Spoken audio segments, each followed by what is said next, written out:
호세아서 11장 12절부터 12장 14절까지의 말씀을 가지고 같이 하는 묵상 그리고 나눔의 시간을 갖겠습니다. 먼저 본문 말씀부터 같이 들어보겠습니다. 에브라임은 거짓으로 이스라엘 족속은 속임수로 나를 애워쌌고 유다는 하나님 곧 신실하시고 거룩하신 자에게 대하여 청함이 없도다. 에브라임은 바람을 먹으며 동풍을 따라가서 종일토록 거짓과 포악을 더하여 아스르와 계약을 맺고 기름을 애굽에 보내도다. 여호와께서 유다와 논쟁하시고 야곱을 그 행실대로 벌하시며 그의 행위대로 그에게 보응하시리라. 야곱은 모태에서 그의 형의 발 뒤꿈치를 잡았고 또 힘으로는 하나님과 겨루되 천사와 겨루어 이기고 울며 그에게 간구하였으며 하나님은 베델에서 그를 만나셨고 거기에서 우리에게 말씀하셨나니 여호와는 만군의 하나님이시라. 여호와는 그를 기억하게 하는 이름이니라. 그런즉 너희 하나님께로 돌아와서 인애와 정의를 지키며 항상 너의 하나님을 바랄지니라. 그는 상인이라 손에 거짓 저울을 가지고 속이기를 좋아하는도다. 에브라임이 말하기를 나는 실로 부자라 내가 재물을 얻었는데 내가 수고한 모든 것 중에서 죄라 할 만한 불의를 내게서 찾아낼 자 없으리라 하거니와 네가 애굽 땅에 있을 때부터 나는 네 하나님 여호와니라. 내가 너로 다시 장막에 거주하게 하기를 명절날에 하던 것 같게 하리라. 내가 여러 선지자에게 말하였고 이상을 많이 보였으며 선지자들을 통하여 비유를 베풀었노라. 길르앗은 불의한 것이냐? 과연 그러하다. 그들은 거짓되도다. 길갈에서는 무리가 수송아지로 제사를 드리며 그 제단은 반이랑에 쌓인 돌무더기 같도다. 야곱이 아람의 둘로 도망하였으며 이스라엘이 아내를 얻기 위하여 사람을 섬기며 아내를 얻기 위하여 양을 쳤고 여호와께서는 한 선지자로 이스라엘을 애굽에서 인도하여 내셨고 이스라엘이 한 선지자로 보호받았거늘 에브라임이 경노하게 함이 극심하였으니 그의 주께서 그의 피로 그의 위에 머물러 있게 하시며 그의 수치를 그에게 돌리시리라. 오늘 본문 말씀을 읽어보면 북이스라엘은 사춘기 청소년과 같은 그러한 모습을 보이고 있습니다. 그래서 알 수 없는 자신감을 보이고 있는 것입니다. 우리가 이러한 사실을 유추해 볼 수 있는 것이 1절 말씀에 동풍을 먹는다 라는 표현이 있는데 이 동풍은 사막에서 불어오는 모래 폭풍을 의미합니다. 그래서 그러한 살인적인 바람을 가볍게 뜯어먹을 수 있다고 자신감을 내비치고 있는 것입니다. 즉 그러한 위기도 쉽게 컨트롤할 수 있다고 자신감을 보여주고 있는 것입니다. 더불어 3절과 4절 말씀에서는 북이스라엘이 야곱처럼 하나님과 씨름을 하고 있는데 이겼다라는 표현이 등장하면서 울며 간구했다라는 표현도 함께 등장하고 있습니다. 어떻게 보면 의미가 다른 두 단어가 함께 있는 것인데 이것을 풀어 해석해보면 북이스라엘이 하나님께 매달려 떼를 썼다라고 볼 수 있는 것입니다. 결국 북이스라엘은 무엇이든지 하나님께 떼를 써서 얻을 수 있다라고 생각하였던 것입니다. 정말로 철없는 자신감이었던 것입니다. 마지막으로 8절 말씀에 북이스라엘은 자아도취에 빠져 있었습니다. 즉 자신이 이렇게 부자가 될 수 있었던 이유는 자기 스스로가 뛰어났기 때문이라고 자아자찬하고 있었던 것입니다. 결국 이 또한도 근거 없는 자신감, 일명 근자감 혹은 자뻑에 빠져 있었던 것입니다. 어떠한 사람들은 이러한 모습을 일컬어 중2병에 빠졌다라고도 표현하기도 합니다. 사실 어찌 보면은 우리도 영적으로 이러한 중2병 혹은 근자감에 빠져 있는지 모릅니다. 그렇기 때문에 우리는 하나님을 의지하지 않고 스스로가 혼자 할 수 있다라고 자신감을 가질 수 있는 것입니다.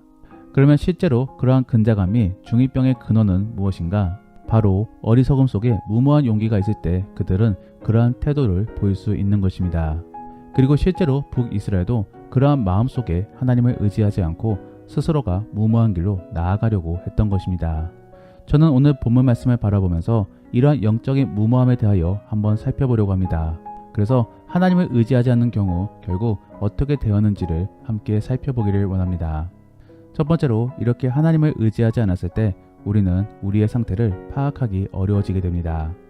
그래서 하나님께로부터 멀어지는 것도 모르게 되고 또 스스로가 어떠한 죄를 저질렀는지를 모르게 되는 것입니다.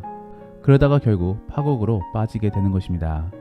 북이스라엘의 경우는 근자감에 빠짐으로 스스로가 잘하고 있다라고 판단하였습니다. 그래서 거침없는 모습들을 보여주고 있는 것입니다. 하지만 결국 그러한 모습은 실질적으로 어떠한 모습인 것입니까? 바로 사기꾼의 모습을 보여주고 있는 것입니다. 그래서 11장 12절 말씀에 에브라임은 거짓으로, 이스라엘은 속임수로 나를 에워쌌다라고 전해주고 있는 것입니다. 그러면서 예로 들고 있는 것이 바로 야곱입니다. 야곱은 어떠한 인물입니까? 이스라엘의 시조가 되는 사람이면서도 한편으로는 사기꾼이었습니다. 자기를 위하여 남을 속이는데 거리낌이 없었던 그러한 사람이었습니다. 그래서 그는 형 에서를 속였습니다. 그러므로 팥죽 한 그릇으로 장자권을 가져왔던 것입니다. 오늘날로 보자면은 기망행위에 속하는 범죄입니다. 그리고 다음으로 외삼촌 라반을 속여 재산을 키웠습니다. 어찌 보면은 똑같은 사기꾼이었던 라반을 속인 것이기 때문에 정당방위로 해석될 수도 있겠지만서도 결국 사기는 사기입니다. 그러한 모습을 호세아는 비유하면서 북이스라엘을 비난하고 있는 것입니다. 그리고 7절 말씀에 그는 상인이라 손에 거짓 저울을 들고 있고 그것을 통해 속이기를 좋아하는도다 라고 직접적으로 상황을 소개해주고 있는 것입니다. 특별히 우리는 7절 말씀에 상인이란 표현을 주목해 봐야 됩니다. 이 상인이란 표현은 히브리어로 읽었을 때 가나안이라고 읽을 수 있습니다. 즉 북이스라엘은 가나안 사람들처럼 되어가고 있음을 전해주고 있는 것입니다. 실제로 하나님께서 이스라엘을 가나안으로 보내신 이유는 가나안 땅을 거룩한 주의 땅으로 바꾸기 위함이었습니다. 그런데 실제로 북이스라엘 사람들은 도리어 자신들이 가나안 사람이 되어버린 것입니다. 호세아는 이러한 모습을 바라보면서 너희 자신을 돌아보라 라고 지적해주고 있는 것입니다. 사실 우리도 8절 말씀처럼 영적인 근자감에 빠져 있을 수 있습니다. 하나님이 없어도 스스로 잘해낼 수 있다라고 생각할 수 있는 것입니다. 그리고 여기서 더 나아가 스스로가 구원 및 평안도 만들어낼 수 있다라고 생각해 보는 것입니다. 하지만 그러한 평안 및 구원은 결국 남을 희생시켜서 만드는 것입니다. 내 스스로가 혼자서 만들 수는 없는 것이지요. 그리고 그러한 진리가 이 세상 속 불편한 진실로 감추어져 있는 것입니다. 성공한 사람들은 스스로가 대단하여서 성공을 만들었다라고 착각합니다. 하지만 그럴 수 없습니다. 혼자서는 결코 해낼 수가 없습니다. 함께하는 사람이 희생해 주었기 때문에 결국 성공할 수 있었던 것입니다. 그러한 부분을 간과하기 때문에 오직 한 사람만이 부각되는 것입니다. 우리는 결코 혼자서 해낼 수 없습니다. 마찬가지로 영적으로도 혼자서 평안을 만들 수 없습니다. 그러한 부분을 인정해야지만이 우리는 하나님을 의지할 수 있는 것입니다. 실제로 어찌 보면은 우리가 하나님을 만났을 때 회개를 하는 이유도 어쩌면 이러한 이유가 있는지도 모릅니다. 회개함 속에 우리의 부족함을 인정해야지 우리는 하나님을 의지할 수 있는 것입니다. 그리고 만일 그러한 부족함을 인정하지 않으면 우리는 결코 주의 말씀을 듣지 않을 것입니다. 오늘 본문에서도 10절 말씀에 그러한 수많은 선지자들이 여러 말과 비유로서 북이스라엘에게 하나님의 말씀을 대언해 주었다라고 전해주고 있습니다. 하지만 그 다음으로 돌아오는 대답은 불의한 것과 제멋대로의 신앙이었습니다. 그래서 11절 말씀에 불의한 길앗을 소개해주고 있는 것이고 또 우상으로 타락한 길가를 말씀해주고 있는 것입니다. 길앗의 경우는 수단과 방법을 가리지 않고 라반을 속였던 야곱을 떠올릴 수 있게 만드는 도시인 것이며 길갈의 경우는 우상의 타락함으로 무늬만 제사를 드렸던 그러한 장소였습니다. 모두 하나님이 원치 않았던 그러한 모습이었던 것입니다. 결국 주의 말씀을 거부하고 제멋대로의 삶을 살게 되면은 더더욱 하나님과 멀어지게 됩니다. 그러면 결국 14절 말씀처럼 파국으로 치닫게 되는 것입니다. 우리는 이러한 상황으로 나아가지 않기 위하여 주의 말씀을 들어야 되는 것입니다. 하나님께서는 계속적으로 말씀과 비유를 통하여 우리에게 주의 뜻을 전해주십니다. 그러면 이제 우리는 그러한 말씀을 받들어 마음에 새기고 주께로 돌아가야 되는 것입니다. 정말로 그러한 복된 그리스도인이 될 수 있기를 원합니다.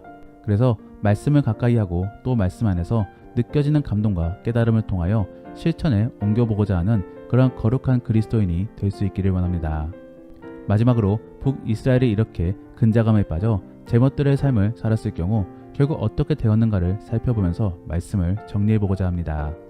북이스라엘은 이렇게 호기 있게 그리고 자기 고집 속에서 행하였지만 결국 해낸 것은 하나도 없습니다. 그래서 1절 말씀을 읽어보면은 아수르와 애굽 사이에서 실리 외교를 펼쳤다라고 전하고 있는데 실제로 북이스라엘은 이 두 나라에게 배신을 당하여서 망하였습니다. 그래서 애굽의 경우는 도와준다라고 하면서도 결국 도움을 주지 않았으며 아수르의 경우는 오히려 그들을 침략함으로 결국 망하게 만든 것입니다. 더불어 북이스라엘은 8절 말씀에 스스로를 부자라고 자평하였지만 결국 남은 것 하나도 없이 망하게 되었습니다. 그리고 훗날에는 정체성마저도 잃어버려서 사마리안이라고 조롱받으며 배척당하게 된 것입니다. 우리는 12절과 13절 말씀에 전하는 호사의 교훈을 잘 기억해야 되는 것입니다. 12절과 13절 말씀은 야곱의 이야기와 출애굽의 이야기를 비교해보면서 사람의 무능 및 하나님의 위대함에 대하여 전해주고 있습니다. 즉 야곱의 이야기와 출애굽의 이야기는 비슷한 점이 있는데 야곱과 이스라엘 모두 어려움을 피하여 외국으로 갔다라는 그러한 공통점이 있습니다. 그리고 거기에서 결국 노예 생활을 하였다라는 또 다른 비슷한 점도 있습니다. 그래서 야곱의 경우는 라반 밑에서 20년간 일을 하였고 이스라엘의 경우는 애굽 밑에서 400년간 종살이를 했던 것입니다. 결국 인간의 지혜로 짜내어 개척한 결과는 어려움밖에 없는 것입니다. 그런데 결국 그러한 노예 생활에서 해방될 수 있었던 이유는 무엇입니까? 모두 하나님께서 건져주셨기 때문입니다. 그러므로 이스라엘은 모세를 통하여 출애굽할 수 있었던 것이고 야곱의 경우는 야복 강가에서 하나님과 씨름할 수 있었던 것입니다. 더불어 그러한 보살핌이 있었기 때문에 그들은 모두 가해자로부터 크나큰 보상을 가지고 나올 수 있었던 것입니다. 이러한 것들이 모두 하나님이 함께 하심 속에 얻을 수 있었던 축복인 것입니다. 우리는 이러한 이야기들을 통하여 인간의 무능과 하나님의 전능에 대하여 함께 생각해 볼 수 있습니다. 결국 우리는 아무리 날고 긴다라고 할지라도 결국 얻을 수 있는 것은 고통밖에 없습니다. 우리는 결국 하나님을 의지해야 되는 것입니다. 그러면 하나님을 의지하는 태도는 결국 무엇입니까?